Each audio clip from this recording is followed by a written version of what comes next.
চলে এলাম আবারও একটি নতুন ব্লগ নিয়ে।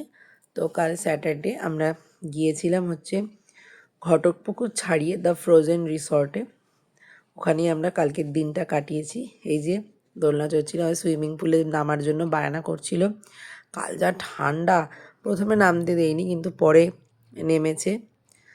সুইমিং পুল থেকে এসে এখানে বসে একটু গল্প আড্ডা করলাম সবাই। এই যে বক্স চালিয়েছে, ওখানে নাচানাচি করছে রিসর্টের ভেতরেই। তিনজন আছে, আর একজন গেছিলো, ও খুব শান্ত, ও খুব শান্ত হয়েছে। এই হচ্ছে সব থেকে দুষ্টু, সারাক্ষণ দুষ্টুমি করে বেড়াচ্ছে, দোলনা চড়বো, স্লিপ চড়বো, বাপরে। বাট যাই হোক, বাচ্চারাই তো এনজয় করবে, ওরা খুব এনজয় করেছে। তো সারাটা দিন কালকে আমরা ওখানেই ছিলাম। তো কাল আর ভিডিও আপলোড করা হয়নি, তো আজ তোমাদের সঙ্গে নিয়ে চলে আসলাম। রিসর্টটা তোমাদের একটু ঘুরে দেখালাম।